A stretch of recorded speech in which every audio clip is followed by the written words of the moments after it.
Hello guys, welcome to Vibha classes. आज हम आपके साथ स्टार्ट करेंगे क्लास 12 मैथ 10 कदम सीरीज का पार्ट 16। आई होप आप सबने ये ऑलरेडी प्रैक्टिस कर लिया होगा और आप यहाँ पर इसकी प्रॉब्लम देखने आए होंगे। हमारा जो कंसेप्ट है वो यही है, कम टाइम में कंसेप्ट ज्यादा, तो इसीलिए हम ये सॉल्व करके भी रखते हैं क्योंकि हमें ये लगता है क्योंकि आप लोगों के पास टाइम बहुत कम है, क्योंकि self study is the best study. यहाँ पर सिर्फ और सिर्फ आप देखने आए हैं कि आपकी मिस्टेक कहाँ पर है, और अगर कोई क्वेश्चन नहीं आता तो फटाफट से सॉल्व कैसे करना है। तो चलिए फटाफट से बिना टाइम वेस्ट करें, question number 1, maximum slope of the curve. बहुत ही अच्छा क्वेश्चन है। देखिए, आपके पास जिस भी चीज का मैक्सिमाइज या मिनिमाइज मांगा जाता है, आपको उसका फर्स्ट डेरिवेटिव 0 के इक्वल रखना होता है और उसका सेकंड डेरिवेटिव जो है नेगेटिव करना है। अब ध्यान से समझिएगा, इसमें क्या बोला है, मैक्सिमम स्लोप है ना, तो यहां पर स्लोप को मैक्सिमम करना है। तो इसका मतलब पहले आपको स्लोप निकालनी पड़ेगी। तो सबसे पहले आप देखेंगे हमारे पास ये फंक्शन है, हमने इस फंक्शन का डेरिवेटिव लिया। डेरिवेटिव लेने से आपके पास क्या आ जाएगी, इस फंक्शन की स्लोप आ जाएगी, that is -3x² plus 6x plus 9। अब ध्यान से समझिएगा इस क्वेश्चन को, इसमें स्लोप को मैक्सिमाइज करना है, यानी क्वेश्चन अब हमारा यहां से स्टार्ट हुआ है। जिस भी चीज को आपको मैक्सिमाइज करना होता है उसका फर्स्ट डेरिवेटिव 0 के इक्वल, उसका सेकंड डेरिवेटिव नेगेटिव आना चाहिए। तो ये क्वेश्चन बहुत अच्छा है। पहले क्या होता था, आपको फंक्शन को मैक्सिमाइज करना होता था, तो आप इसका डेरिवेटिव 0 के इक्वल रखते थे और इसका सेकंड डेरिवेटिव आपको नेगेटिव चाहिए होता। यहां पर क्या बोला है, मैक्सिमम स्लोप बतानी है। दैट मीन्स पहले आपके पास स्लोप आनी चाहिए। तो अब भी हमने जो ये फर्स्ट डेरिवेटिव लिया, ये टेंजेंट की स्लोप आ जाती है। अब आपका क्वेश्चन यहां से स्टार्ट हुआ है, इसको मैक्सिमाइज करना है। तो सबसे पहले हमने इसका डेरिवेटिव लिया, इसे हमने लिखा है dm/dx। यहां से सेकंड डेरिवेटिव है लेकिन एक्चुअली में इसका फर्स्ट डेरिवेटिव है dm/dx, राइट। तो ये कितना हो जाएगा, -6x प्लस 6। अब हम सेकंड डेरिवेटिव भी ले रहे हैं, वो आ गया नेगेटिव। अगर सेकंड डेरिवेटिव नेगेटिव आ गया, इसका मतलब स्लोप क्या हो गई, मैक्सिमम हो गई। अब हम फर्स्ट डेरिवेटिव को 0 के इक्वल रखेंगे, जो कि ये है dm/dx। तो अगर हम इसको 0 के इक्वल रख रहे हैं तो x की वैल्यू कितनी आ रही है हमारे पास, x की वैल्यू आ रही है बच्चों, अगर हम इसे 0 के इक्वल रखेंगे तो x की वैल्यू आ जाएगी आपके पास 1। ये जो x की वैल्यू 1 है, अगर हमें पता करना है कि मैक्सिमम स्लोप की वैल्यू क्या है, तो ये आपके पास स्लोप फंक्शन है ना, तो आपका मैक्सिमम जो है वो 1 पर है। तो हमने x की जगह यहां पर क्या पुट कर देना है, 1। ये देखिए इस पूरे फंक्शन में, तो आपके पास जो मैक्सिमम स्लोप है वो 12 आ जाएगी। ध्यान से समझने की कोशिश करिए। फिर से हम आपको बताते हैं इसमें क्या बोला है, मैक्सिमम स्लोप निकालनी है। जिस भी चीज को आपने मैक्सिमाइज करना होता है उसका फर्स्ट डेरिवेटिव 0 के इक्वल रखकर आपको x की वैल्यू मिलती है और उसका सेकंड डेरिवेटिव आपका नेगेटिव होना चाहिए। तो सबसे पहला काम तो ये फंक्शन दे रखा था, मुझे स्लोप निकालनी पड़ेगी, है ना। पहले स्लोप चाहिए, फिर उसे मैक्सिमाइज मिनिमाइज करना है। तो सबसे पहले हमने इसको डेरिवेटिव लिया, ये जो हमारे सामने आया ये स्लोप आ गई m। अब हमें इसे मैक्सिमाइज करना है, ध्यान दीजिएगा, इसे मैक्सिमाइज करना है। तो इसका फर्स्ट डेरिवेटिव लिया, उसे 0 के इक्वल रखा तो x की वैल्यू आ गई 1। फिर हमने इसका सेकंड डेरिवेटिव लिया, वो नेगेटिव आ गया। अगर स्लोप का सेकंड डेरिवेटिव नेगेटिव आ गया, इसका मतलब स्लोप मैक्सिमम हो गई। अब हमें स्लोप निकालनी भी है, तो एट x इक्वल टू 1 हमने यहाँ पर m के अंदर जो ये m फंक्शन था, इसमें x की जगह वैल्यू पुट कर दी। आपके पास मैक्सिमम स्लोप आ जाएगी 12, यानी ऑप्शन बी यहाँ पर करेक्ट ऑप्शन है ना। अच्छा क्वेश्चन। चलिए क्वेश्चन नंबर 2 देखते हैं, द मैक्सिमम वैल्यू। तो maximum value of this function ही पूछी है ना इस बार, तो हमारे लिए यही फंक्शन है। अगर हमें इसकी मैक्सिमम वैल्यू निकालनी है तो इसका फर्स्ट डेरिवेटिव 0 के इक्वल और इसका सेकंड डेरिवेटिव नेगेटिव आना चाहिए, राइट। तो चलिए अब इसका फर्स्ट डेरिवेटिव लेते हैं। आपको पता है जब वेरिएबल के ऊपर वेरिएबल होता है तो हम डायरेक्ट डेरिवेटिव नहीं ले सकते, हमें क्या लगाना पड़ता है, लॉग बोथ साइड। तो हमने यहाँ लॉग बोथ साइड लगा दिया। लॉग लगाने के बाद लॉग a की पावर x क्या होती है, वेरिएबल आगे आ जाता है, तो ये x आगे आ गया, लॉग 1/x, राइट। अब यहां पर आप डेरिवेटिव लेंगे, लॉग y का डेरिवेटिव 1/y, y का दोबारा लेंगे dy/dx। यहां पर क्या लगेगा, प्रोडक्ट रूल, x का derivative 1 log 1x as it is plus x as it is, log 1/x का डेरिवेटिव 1/1 प्लस x, क्योंकि इसने x की जगह लिया इसका डेरिवेटिव दोबारा, विच इज -1/x²। अब ये रेसिप्रोकल करेंगे तो ये x² बन जाएगा, राइट। तो ये वाले x² से ये x² क्या हो जाएगा, कैंसिल आउट। तो हमारे पास dy/dx की वैल्यू आ गई 1/x की पावर x, क्योंकि y वहां चला जाएगा, है ना, और log 1/x -1। अब हमने फर्स्ट डेरिवेटिव को किसके इक्वल रखना है, 0 के इक्वल रखना है। तो ध्यान से सुनिए, जब आप इसको 0 के इक्वल रखेंगे तो ये वाला पोर्शन तो वहां जाके 0 हो जाएगा, बचा ये। तो log 1/x -1 is equal to 0, 1 right side पे चला जाएगा। log जब अपनी जगह बदलता है तो e बन जाता है, याद रखिएगा, log जब भी अपनी जगह बदलता है। देखिए हम आपको फिर भी बता देते हैं, हमने पहले भी बताया होगा, log a is equal to b। अब a को अगर आप यहीं छोड़ेंगे तो ये वहां जाकर e बन जाएगा, और e अगर वापस आ जाएगा तो यहाँ आकर log बन जाएगा। जैसे कोई टर्म अपनी जगह बदलती है तो साइन चेंज कर देती है। तो लॉग अगर अपनी जगह बदलता है तो ई बन जाता है, ई अपनी जगह बदलता है तो लॉग बन जाता है। तो ये वहां चला गया ई की पावर 1। हमें किसकी वैल्यू निकालनी है, एक्स की। क्रॉस मल्टीप्लाई करेंगे तो आपके पास एक्स की वैल्यू आ गई बच्चों 1/e। अब मेरी बात सुनिए, क्योंकि ये एमसीक्यू का क्वेश्चन है और आपको सेकंड डेरिवेटिव चेक करने की जरूरत नहीं, क्योंकि सेकंड डेरिवेटिव बहुत कॉम्प्लिकेटेड होने वाला है। आप यहाँ पे सेकंड डेरिवेटिव मत चेक करिए, क्योंकि आपके पास एक ही पॉइंट आया है, राइट। और यहाँ पर कोई ना कोई ऑप्शन तो है ही है ना। तो इसका मतलब इसी पॉइंट पर ही मैक्सिमम हुआ होगा, इतनी बात पक्की है, क्योंकि यहाँ पर नन ऑफ दीज कोई ऑप्शन नहीं है। तो आपको सेकंड डेरिवेटिव जाने की जरूरत नहीं है, यहाँ पर सेकंड डेरिवेटिव नेगेटिव ही आ रहा होगा इस पॉइंट पर। तो कौन सा पॉइंट है यहाँ पर, 1/। तो हमें क्या निकालनी है, मैक्सिमम वैल्यू निकालनी है। ये भी हमारा मैक्सिमम पॉइंट आया, तो हम यही मान के चलेंगे कि इसी पर ही मैक्सिमम होगा, क्योंकि और तो कोई पॉइंट है भी नहीं, राइट। तो आपके पास मैक्सिमम वैल्यू भी दे ही रखी है, तो अब आप फंक्शन में इसे रख दीजिए। फंक्शन क्या है, 1/x की पावर e, सॉरी 1/x की पावर x। तो यहां पर आप देखिए पुट कर देंगे हम लोग। अगर हम यहाँ 1/e रखेंगे तो ये रेसिप्रोकल e हो जाएगा एंड 1/e। इसका मतलब आपके पास जो मैक्सिमम वैल्यू है वो कितनी हो जाएगी बच्चों, c, क्योंकि मैक्सिमम वैल्यू का मतलब क्या होता है, y की वैल्यू, ठीक है। तो हमने जो पॉइंट निकाला, एक ही पॉइंट हमारे पास आया। हमें पता है कि ऑप्शन दे ही रखा है, इसका मतलब मैक्सिमम वैल्यू निकली ही है, और एक ही पॉइंट है, इसका मतलब इसी पे मैक्सिमम वैल्यू निकली होगी। तो हमने ये जो x की वैल्यू थी ये फंक्शन में पुट कर दी, हमारे पास मैक्सिमम वैल्यू आ गई। चलिए क्वेश्चन नंबर 3 में आपसे क्या कहता है, let function real to real, मतलब आप डोमेन रियल नंबर रख सकते हैं और जो इसका आंसर है वो भी रियल नंबर आ सकता है। फंक्शन आपको दे रखा है 2x प्लस cos x, ठीक है। आपसे पूछ रहा है has a maximum at x is equal to pi, has a minimum at has a maximum at x is equal to 0, it's increasing decreasing function और it's a decreasing increasing function. तो सबसे पहले हमने इसका डेरिवेटिव लिया, right. 2x का derivative 2 और cos x का डेरिवेटिव माइनस sin x। अब ध्यान से समझिए, देखिए जो f' है ना वो 100% पॉजिटिव है। कैसे, ये 2 है, क्लियर। और जो sin x की वैल्यू होती है ये हमें पता है कि -1 से 1 के बीच में लाई करती है, राइट। अगर ये -1 होगी तो भी आंसर पॉजिटिव आएगा, है ना। और अगर -1 के बीच में कोई और वैल्यू है, फॉर एग्जांपल 0 है या 0.5 है या -0.5 है, आप यहाँ पुट करके देखिए। तो इसको 2 के साथ अगर आप इसमें -1 से 1 के बीच में कोई भी वैल्यू, क्योंकि sin x की वैल्यू हमें पता है उसका जो रेंज होता है वो यही होता है -1 से 1, अगर आप यहाँ पर कोई भी वैल्यू पुट करेंगे तो जो f' है वो 100% पॉजिटिव आएगा। तो for every value of x, ठीक है, sin x की जो वैल्यू है वो 2 से छोटी है। अगर sin x की वैल्यू 2 से छोटी है तो 2 में से अगर आप छोटी वैल्यू माइनस करेंगे तो पॉजिटिव आंसर आएगा। इसका मतलब f' for every value of x is positive. इसका मतलब अगर आपका f' 100% पॉजिटिव है तो इसका मतलब क्या हो गया, ये फंक्शन जो है वो इंक्रीजिंग फंक्शन है, राइट। चलिए देखते हैं नेक्स्ट क्वेश्चन, क्वेश्चन नंबर 4। आपको फंक्शन दे रखा है 10x माइनस एक्स। इसमें आपसे पूछा always increases, always decreases, never decreases, some time increases, some time decreases. आप लोग जो हमारे साथ लगातार इस सीरीज के साथ जुड़े हुए हैं उन्हें पता होगा ये क्वेश्चन हमने ऑलरेडी करा है। तो देखते हैं कि आप लोगों को याद है या नहीं है। चलिए देखिए, फर्स्ट इसका डेरिवेटिव लेंगे हम लोग, है ना। इंक्रीजिंग डिक्रीजिंग आ जाए या मैक्सिमम मिनिमम आ जाए। डेरिवेटिव 10x का डेरिवेटिव सेकेंड स्क्वायर x और x का डेरिवेटिव 1। अगर आपको आइडेंटिटी याद हो, कौन सी आइडेंटिटी होती है हमारे पास, 1 प्लस टेन स्क्वायर थीटा किसके इक्वल होता है, सेकेंड स्क्वायर थीटा के, राइट। और सेकेंड स्क्वायर थीटा माइनस 1 किसके इक्वल होगा, टेन स्क्वायर थीटा के, क्लियर। अब 10x का होल स्क्वायर होता है, इसका मतलब आप x की कोई भी वैल्यू यहां पर पुट कर दीजिए, कोई भी वैल्यू पुट कर दीजिए, जो भी वैल्यू होगी जब उसका स्क्वायर होगा तो पॉजिटिव ही आएगा ना। इसका मतलब for no doubt f' for every value of x is positive. आप x की कोई भी एंगल यहां पुट करेंगे, यहां पर आपके पास f' पॉजिटिव ही आएगा।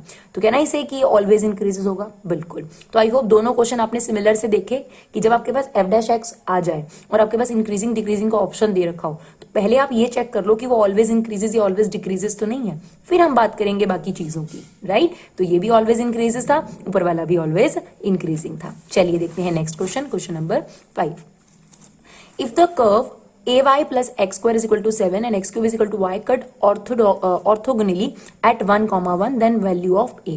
देखिए ऑर्थोगोनली का मतलब होता है एक दूसरे को 90 डिग्री पर ये कट कर रहे हैं। तो अगर ये दोनों कर्व एक दूसरे को 90 डिग्री पे कट कर रहे हैं, इसका मतलब इनकी स्लोप का मल्टीपल -1 के इक्वल होगा। तो सबसे पहले इन दोनों कर्व की स्लोप निकाल लेते हैं, है ना। तो ऑर्थोगोनली का मतलब याद रखिएगा जब दो कर्व्स एक दूसरे को 90 डिग्री पे कट करती हैं।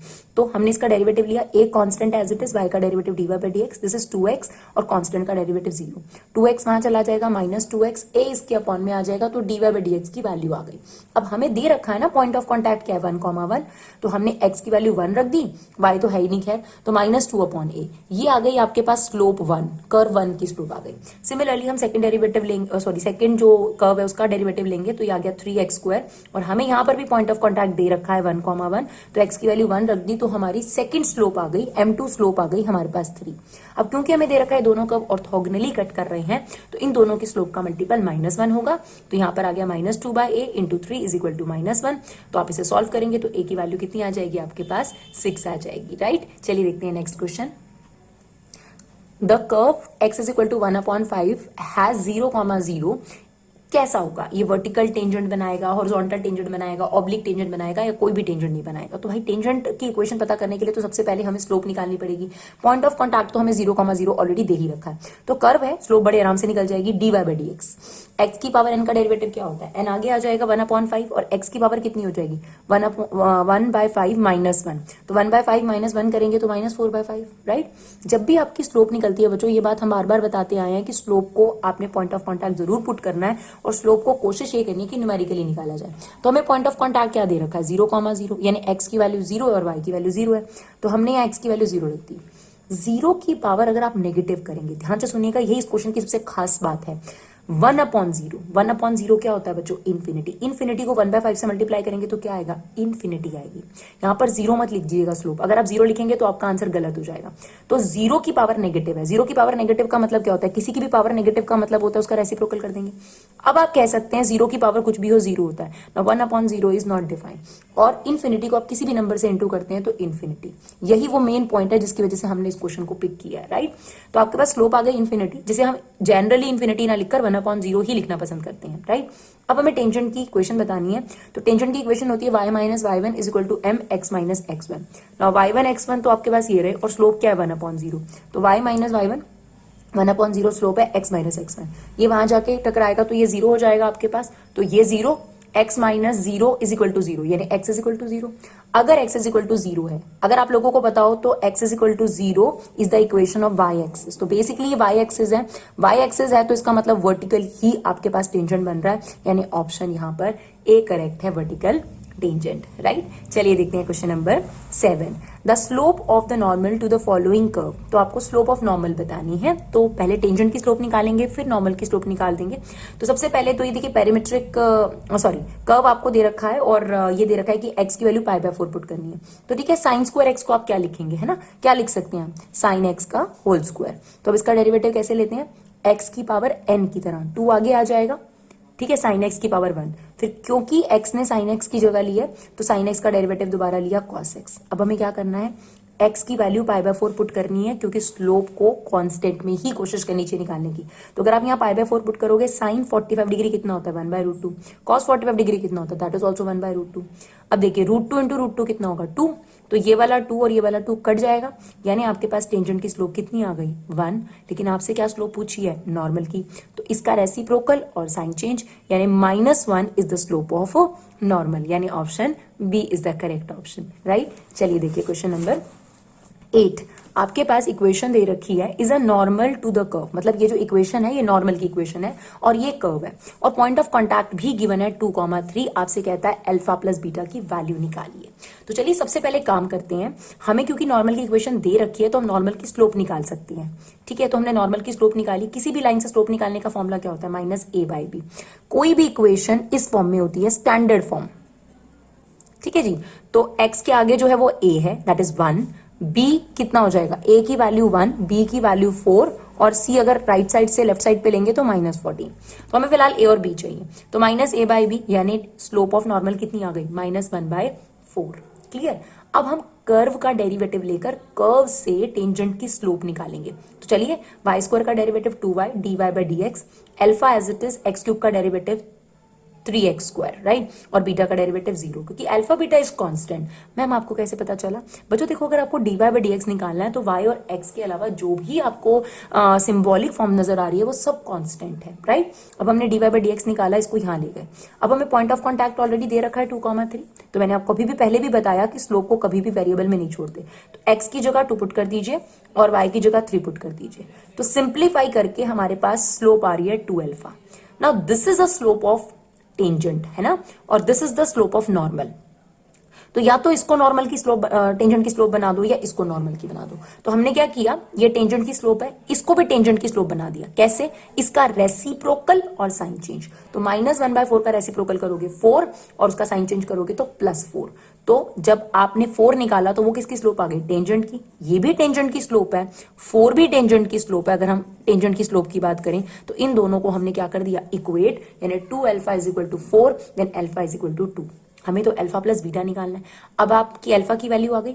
अब ध्यान से सुनिएगा, जो 2,3 पॉइंट है वो कर्व पे लाई करता है कि नहीं करता? बिल्कुल। ये जो पॉइंट ऑफ कांटेक्ट होता है ये टेंजेंट पे भी लाई करता है, कर्व पे भी लाई करता है और नॉर्मल पे भी लाई करता है। तो क्योंकि हमें अल्फा बीटा का रिलेशनशिप चाहिए था तो हमने कहा 2,3 इस कर्व पर लाई करता है। तो x की जगह 2 और y की जगह 3 पुट कर दिया। हमारे पास अल्फा बीटा में ये रिलेशनशिप आ जाएगा। फिर हमारे पास अल्फा की वैल्यू ऑलरेडी आ चुकी है 2, वो हमने पुट कर दी। बीटा की वैल्यू हमें मिल गई 7। हमें क्या निकालना था? Alpha plus beta. तो 2 + 7 = 9। क्लियर? चलिए देखिए फटाफट से देखिए, इस तरीके से अगर सॉल्व होता है, आपको तो सिर्फ स्टेप याद समझने होते हैं कि स्टेप्स क्या होने हैं। तो आपको फटाफट से सिर्फ स्टेप समझाने में ही हमारा टाइम जाता है, लिखने में टाइम जो है वो नहीं वेस्ट होता, ऐसा हमारा मानना है। चलिए question number 9, a curve defined parametrically. Parametrically क्या होता है? आपने पैरामेट्रिक फॉर्म पढ़ी है ना, जिसमें x अलग होता है, y अलग होता है, मतलब 2 अलग अलग फंक्शन दिए होते हैं और फिर हमें dx/dt और dy/dt को कंबाइन करके dy/dt निकालना होता है। तो ये पैरामेट्रिक फॉर्म है और आपसे कहता है इक्वेशन ऑफ टेंजेंट बताओ एट t = 1। तो देखिए, अगर आपको इक्वेशन ऑफ टेंजेंट चाहिए तो स्लोप ऑफ टेंजेंट चाहिए और x1 और y1 चाहिए। क्लियर? तो सबसे पहले हम निकालेंगे dx/dt। तो e की पावर √t का डेरिवेटिव e की पावर √t, क्योंकि यहाँ t होना चाहिए था तो इसका डेरिवेटिव दोबारा, तो √t का डेरिवेटिव 1/2√t। क्लियर? dy/dt निकालेंगे, ये 3 आ गया, log t² 1/t², इसका दोबारा लेंगे 2t। तो ये इससे कट जाएगा, सिंप्लीफाई हो जाएगा। तो हमारे पास dy/dx कैसे निकलेगा? dy/dt/dx/dt। Now dy/dt is 3 - 2/t and this one. तो यहाँ पर हमने एलसीएम ले लिया, ये बन गया 3t - 2/t और जो नीचे वाली चीज थी वो रेसिप्रोकल हो गई। क्लियर? अब हमने क्या किया, जो भी हमारी ये स्लोप आई है, हमें पहले से ही दे रखा है t = 1 है ना, क्वेश्चन में गिवन है t = 1। तो हमें स्लोप जो है वो न्यूमेरिकल में चाहिए, ये बात हम बार बार आपको बोल रहे हैं। तो हमने यहाँ पर t की वैल्यू फटाफट 1 रख दी विदाउट एनी सिंप्लीफिकेशन। तो यहाँ पर 1 रख दो, t जहां जहां आपको दिख रहा है वह 1 रख दो। तो ये 3 - 2 1 हो गया और ये 2 हो गया, √1 तो खैर 1 ही होता है और e की पावर 1। तो अल्टीमेटली हमारे पास बचा 2/e। ये क्या आ गई? टेंजेंट की स्लोप आ गई। हमारे पास टेंजेंट की स्लोप आ गई है। अब हम पे पॉइंट ऑफ कांटेक्ट चाहिए, तो उसके लिए आपने क्या करना है, t की वैल्यू यहाँ पर पुट कर दीजिए x में और y में, तो आपके पास x और y आ जाएगा। तो अगर हम t पुट करेंगे तो e की पावर 1, और अगर हम यहाँ पुट करेंगे तो ये आ रहा है 3 - log 1। log 1 कितना होता है बच्चों? 0। इसका मतलब x1 की वैल्यू आ गई आपके पास e और y1 की वैल्यू आ गई आपके पास 3, और स्लोप की वैल्यू हमारे पास कितनी है? 2/e। बस ये 3 चीजें चाहिए, उसके बाद तो इक्वेशन बन जाएगी। Now y - y1 mx - x1। y1 की वैल्यू कितनी है बच्चों? y1 की वैल्यू है हमारे पास 3, राइट, और स्लोप है हमारे पास 2/e, x और x1 की वैल्यू है e। ठीक है? अब ये 2/e को हमने अंदर इंटू कर दिया, जैसा कि ऑप्शंस में है वैसा ही अल्टीमेटली आपको करना है कि y एक तरफ रखना है, बाकी सब कुछ उधर। तो इसको हमने अंदर इंटू कर दिया, हो गया 2/ex, और जब हम इसको इंटू करेंगे तो e से ही कट जाएगा और -2, ये 3 वहां जाके प्लस हो गया, तो ये आ गया 2/ex + 1, यानी आपके पास ऑप्शन जो ए है यहाँ पर करेक्ट है। चलिए देखते हैं लास्ट क्वेश्चन, क्वेश्चन नंबर 10। इसमें आपसे कहता है ये फंक्शन गिवन है 9x + 8 इज इंक्रीजिंग फंक्शन। तो ये बोल रहा है कि ये इंक्रीजिंग फंक्शन है, ट्रू है या फॉल्स है। देखिए ये एक लीनियर लाइन है और लीनियर लाइन हमेशा आपको पता है कि एक ऐसा करके बनेगी, तो आपके पास ये इंक्रीजिंग ही होगा। फिर भी आप चेक कर सकते हैं, देखिए आप इसका डेरिवेटिव लीजिए, आप इसका डेरिवेटिव लेंगे तो क्या आएगा? 9। अगर आपके पास फर्स्ट डेरिवेटिव जो है वो पॉजिटिव आ जाता है, इसका मतलब वो फंक्शन ऑलवेज इंक्रीजिंग है। तो दैट मीन्स इसका क्या आंसर है? It's definitely true. और वैसे भी हमें पता है लाइन जो होती है वो आपके पास इस तरीके से बन रही है, अगर आप वैल्यूज डालते जाएंगे, एक्स की वैल्यू डालते जाएंगे तो वाई की वैल्यू बढ़ रही है ना, आप एक्स की वैल्यू पुट करेंगे तो वाई की वैल्यू पॉजिटिव आएगी, तो ये अपवर्ड स्लोपिंग बनेगा आपके पास, that means this is an increasing function. तो आप ऐसे भी चेक कर सकते हैं, 2 मिनट लगेंगे, डेरिवेटिव लिया, डेरिवेटिव पॉजिटिव आ रहा है, that means this function is positive. तो आई होप बच्चों आप लोगों को हमारी ये सीरीज जो है वो काफी यूजफुल लगे। अगर आप लोगों को हमारा जो कंटेंट है वो यूजफुल लगता हो तो प्लीज अपना कीमती समय निकाल कर सब्सक्राइब कीजिए, लाइक कीजिए, और अगर समय मिले तो प्लीज हमारी एक वीडियो जब भी आपको समय मिले आप शेयर जरूर करिए, व्हाट्सएप, इंस्टाग्राम, जहां पर भी आप शेयर कर सकते हैं। जो लोग हमें लगातार आकर कमेंट बॉक्स में सपोर्ट करते हैं उनका दिल से धन्यवाद। Thank you so much guys for love and support, keep supporting Vibha classes.